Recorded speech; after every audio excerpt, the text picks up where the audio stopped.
It's hard to run a country like that for 24 years, whether you like it or not.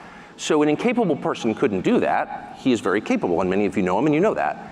What was radicalizing, very shocking and very disturbing for me was the city of Moscow, where I'd never been, the biggest city in Europe, 13 million people. And it is so much nicer than any city in my country. I had no idea. My father spent a lot of time there in the 80s when he worked for the US government and barely had electricity. And now it is so much cleaner and safer and prettier aesthetically. Its architecture, its food, its service, than any country, city in the United States.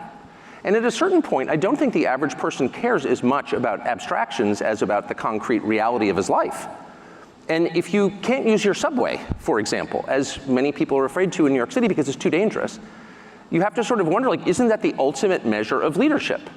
And that's true, by the way, it's radicalizing for an American to go to Moscow, I didn't know that, I've learned it this week, to Singapore, to Tokyo, to Dubai and Abu Dhabi.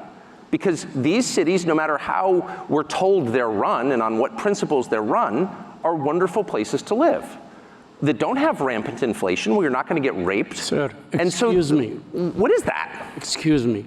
Are you anti-American model? No. I am the most pro-American. So I'm 54. I was born in 1969. I grew up in a country that had cities like Moscow and Abu Dhabi and Dubai and Singapore and Tokyo. And we no longer have them. And what I have discovered is that's a voluntary choice. Crime, same. You don't have to have crime, actually. If you don't put, my children don't smoke marijuana at the breakfast table. Why? Because I won't allow them. It's very simple. It's a short conversation. No. And you can run your country the same way. We're not going to put up with that, so don't do it, and people understand that.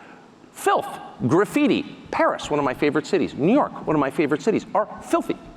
And part of the reason they're filthy is because people spray paint obscenities on buildings and no one cleans it up. So that encourages more people to do the same, and our policymakers, for some reason, don't notice this. London.